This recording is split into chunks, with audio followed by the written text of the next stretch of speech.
Welcome to Churchill's Kappa. This is your all-time travel and talk tube. Ama ukipenda, talk and travel tube, hosted by yours truly. For the visitors, welcome. This is a place, this is a space where we get to impact each other, talk to each other, re-energize, reinvigorate, reinvent ourselves. Yeah, remember to subscribe to this video, and please be sure to watch this video to the end because I'm discussing some of the most interesting things, right?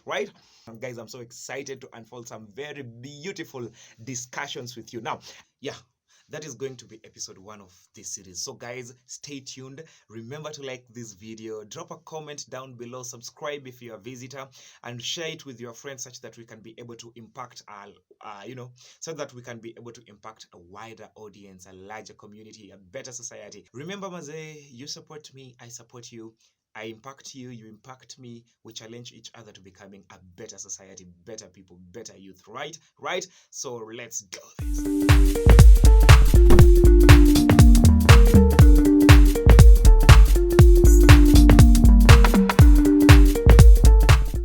Kuna a lot of ways in which people define depression, but from the understanding that I have gotten and the reading that I've done, depression is simply a constant state of sadness and just a general lack of interest and pleasure in everything that we take. You see, kuna watu kwa Kiluya ukipatanga mtu amekaa hivi inaitwa kujiumba, like kujihurumia. Mostly it is done when someone is dead.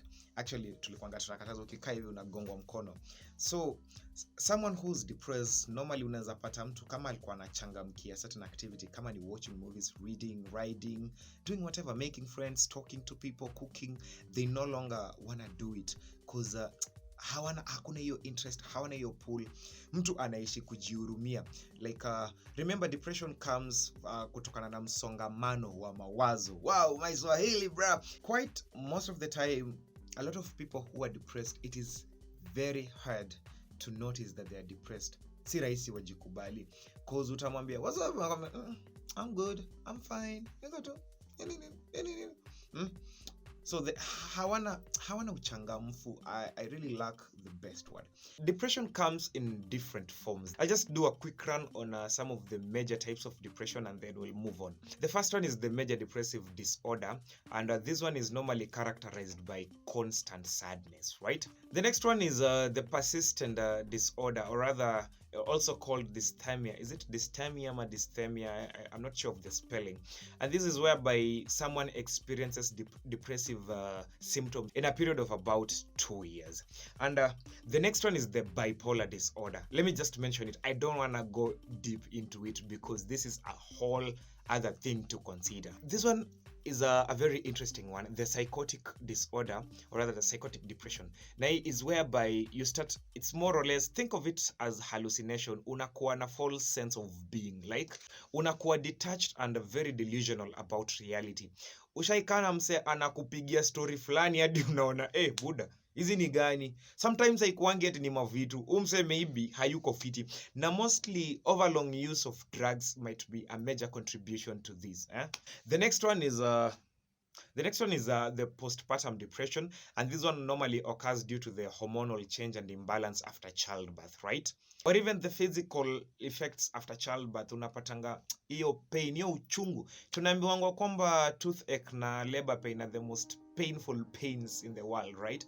I don't know how they came to that conclusion, but well. And then the final type is the major depressive disorder with a seasonal change. Okay, this is a very funny, okay, it's not really funny. It's a very interesting type of depression because it only happens seasonally. Maybe unapata ukifungua shule, unakuwa na msongamano, school fees nitatoa wapi, ama nitafaili semester, nini. Ukiingia into a relationship, zinaanza kupangana. When you are going to do something new, maybe a history of failure inakuthrow into depression because you are like, wa ama nitaanguka. Yeah. So guys, those are the major types of depression, and they all are tied to the same symptoms, the same causes. You understand what I'm saying, right? Now, so let's go and look at some of the causes of depression, and then we'll see how I'll move on. The first cause of depression might be from family history and the genetic composition. Now, as you guys understand, depression is a complex occurrence in the human brain. If you have come from a family whereby, let's say your parent had depression conditions, mostly unapatanga a child born out of that marriage, it's most likely because of the replication of the DNA and all that. Or in the context whereby you see your parents being depressed, it starts affecting you. Earlier on in one of my videos, I once pointed out that negativity is a contagious condition.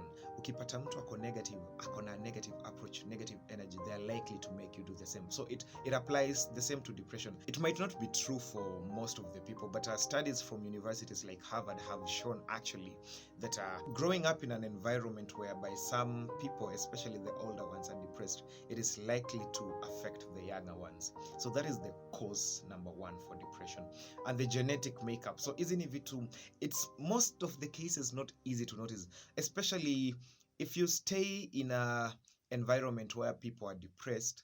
Hautajua because you might think it is the norm. Unaonanga the methali inasema kwamba if you don't walk out, you'll always think that your mother is the best cook. So it applies here in the context of if you're raised up in a depressed environment, you'll always think that depression is the norm. Na sasa unapata the behavior inakuingia, yet that is not the norm. I mean, people have normal lives out there. Depression can also occur as a result of early childhood trauma. Mostly when we talk about early childhood trauma, people normally associate it with sexual abuse. But there are a lot of components that define trauma in the sense of the earlier life of a child. It might be physical abuse, emotional abuse, sexual abuse. Hizi ni vitu zinakufanyanga unaishi kukuwa na msongamano ya mawazo design ingine.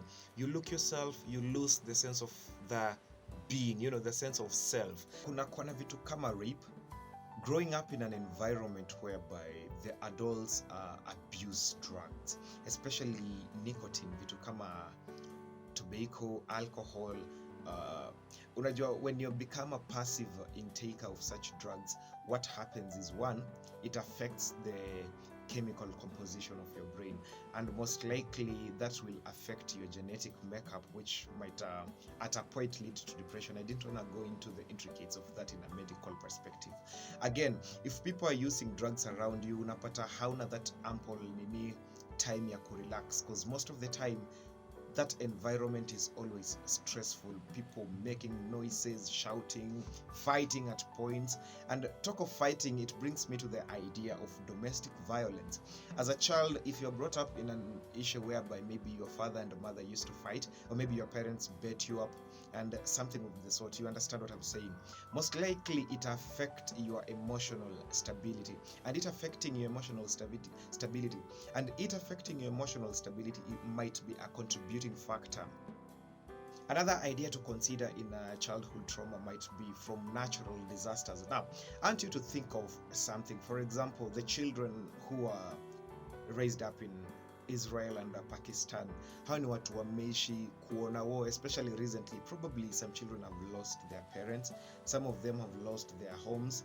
Kuna wenye wameviweteka, like they have become handicapped. So such things unapatanga unaishi ukikumbuka, like the Rwandan genocide, the 2007 and 8 post-election violence, Munaelewa what happened in Kenya. So such things zinakukutanga, such things was zinakukuta, na when you grow up later on, when you try to look back and figure out who you are, it becomes a very tough thing to get over, right? So basically, those are the major childhood traumas that might trigger depressive effects in a person. So it is important to be careful. Maybe parents, be careful with how you treat your children, and any grown-up around children, be careful with how you attend to them, because most probably years later, whatever you're doing to them might positively or negatively affect their being, right? So yeah, let's move on to the next point. Another major, in fact, this should be the major causative effect of depression, and it is a stressful event in your life. You understand, life comes in different forms. We all try to plan and make make meaning of our lives. But by the end of the day, we find that things just happen in our lives, whether good or bad. Now, kuna vitu nyingi zina affecting the way tuna approach the world and how we see ourselves, how we see other people, and how we think about ourselves. Some of the stressful events likely to happen in an individual, like contracting an incurable disease, like let's say cancer, let's say HIV, even corona. The fact that you have that disease, you always start thinking about your death because you know it is incurable. By the end of the day, you're gonna die. So your amalgamation of the thoughts about your death inaweza lead into a depressive circumstance. Other issues ni kama accidents. Unapata maybe you get involved in an accident and maybe uvunjike mkono ama mguu ama uko incapacitated, indisposed to do anything. So una feeling is so low about yourself. Losing loved ones, by the way, maybe your parents, your boyfriends, your girlfriends, your wives, husbands, children, anyway, anyone, your friends. So losing them maybe inaweza lead, because when you reminisce about the things you used to do and the things that you want to do, you notice that you will never do them again. So it leads you into that state of sadness, and the continued, rather the prolonged sadness is now what will result into depression. Remember the definition, I talked of depression as being a constant state of sadness. So unapata the things you used to do with your loved one, you no longer want to do them because inaanza kukukumbusha kumhusu. Kuna idea ya losing a job sometimes inakuachanga in a state of now, what am I going to do? How am I going to raise my family? How am I going to raise my children?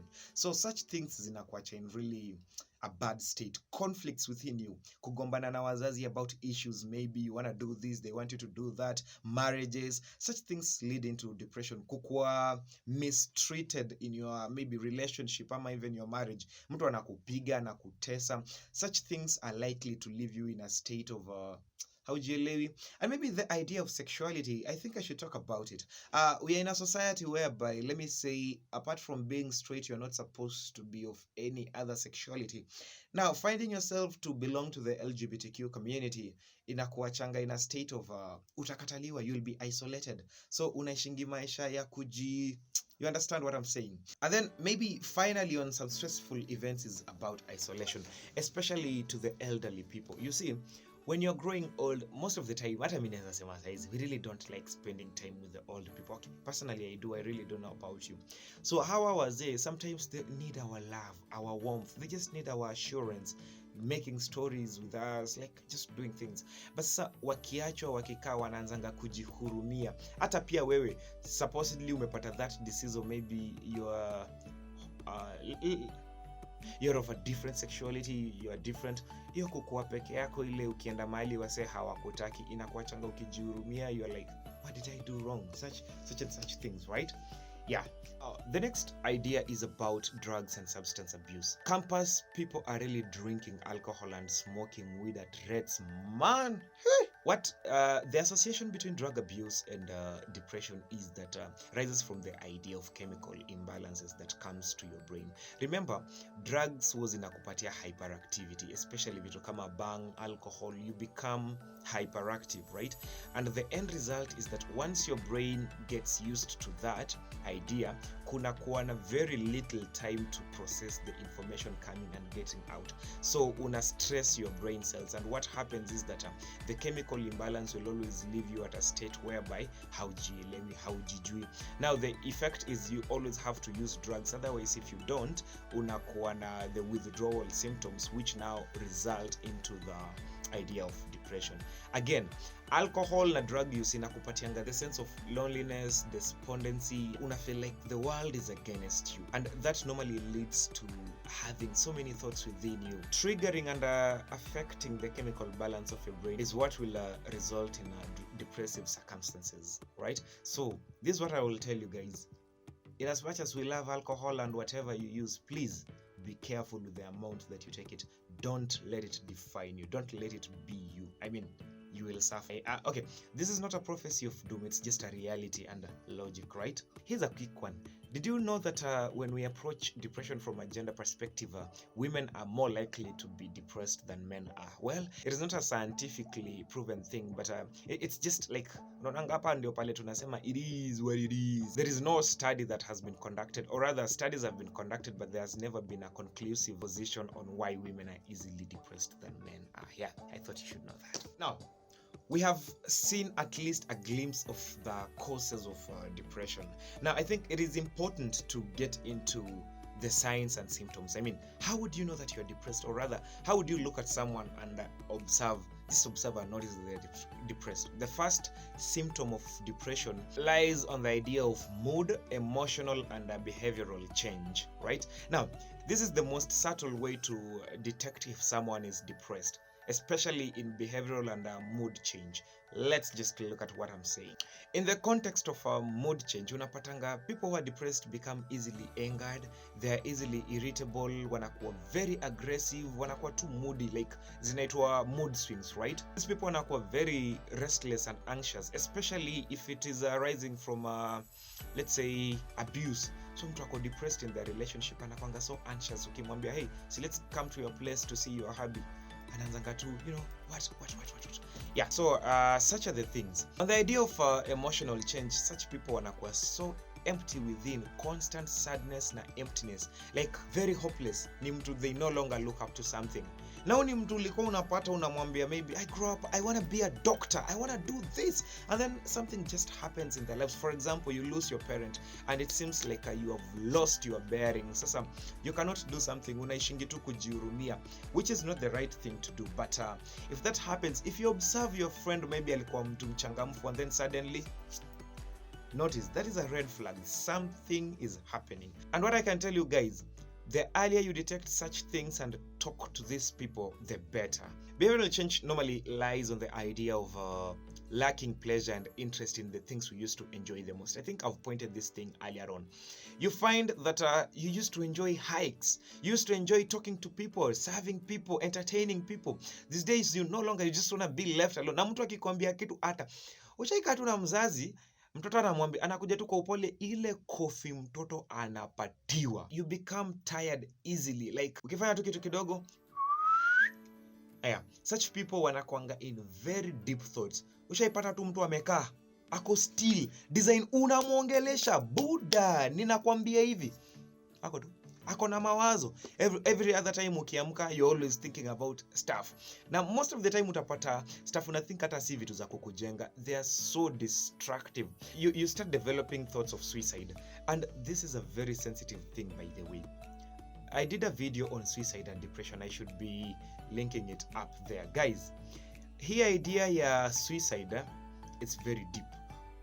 Ukiwaona mtu anaiongelea, please talk to them and never take it from a lighter note. Sometimes people try to, you see, most of the time mtu anataka commit suicide hata make it clear, so wanaweza try to bring it up in jest. So go talk to them. If you can talk to them, talk to them. If you can direct them somewhere, please do. And then kuna idea ya excessive engaging in drugs and drinking. So you see, most of the time to make create notion kwamba drug abuse like alcoholism, smoking will carry us out of our thoughts, but ideally it won't. So unajipatanga kwamba anytime unakuwa na thoughts ama unafikiria anything that inakuletea ngori, unaingia kulewa. Badala, for example, umeanguka mtihani, maybe you could engage in more revision in preparation for the next semester, ama maybe for the soup. But sasa unaingia kukunywa ati ikubebe shida zako at the moment. No. Ukinotice msana lewa sana, please talk to them. You never know. Okay, I'm not saying that hypothetically, I'm not saying that practically it always is true. Some people just drink because they love drinking. But again, it might be a red flag, especially kama si mtu alikuwa anakunywa sana, right?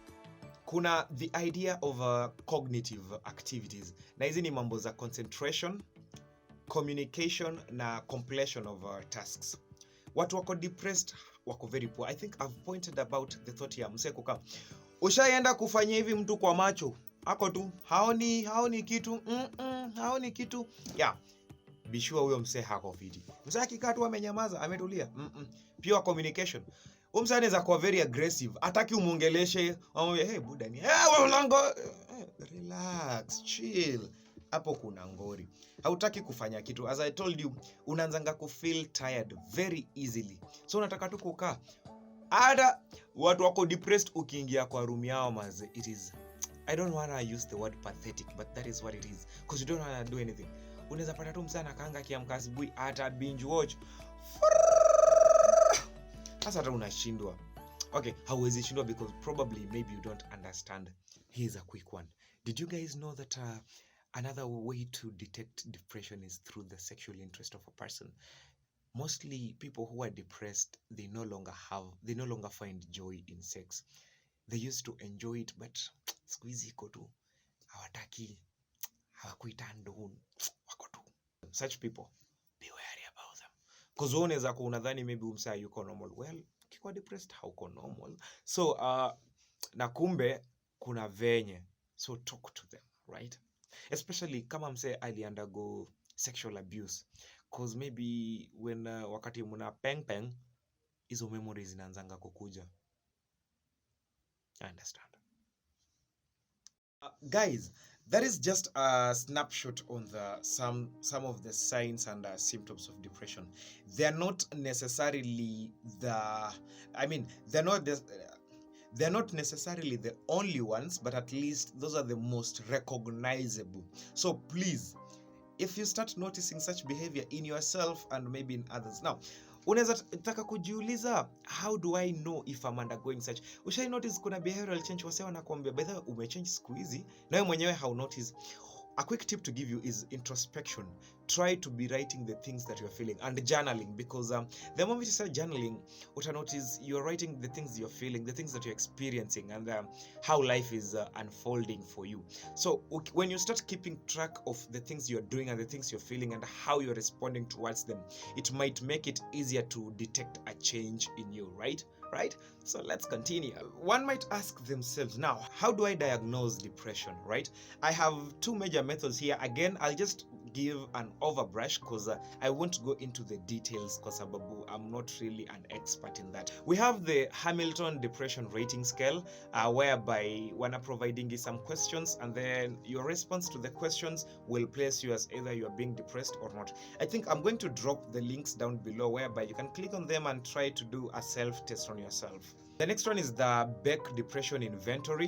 Pia hiyo nayo, it more or less works like the former. So I'll drop the links to these two places whereby you can just follow them and just respond to the questions and attend to the inventory, and then you will just know. Again, they don't have to be necessarily true. I think the best way I can advise is just go see a counselor. If maybe you're experiencing any of these symptoms, if you're seeing them in your friends, either go or advise them to go and see a counselor or anyone who is, someone who is more accustomed, an expertise. That is what I'm trying to say. Advise them to go, or rather go yourself and see them, work advice accordingly, right? Yeah.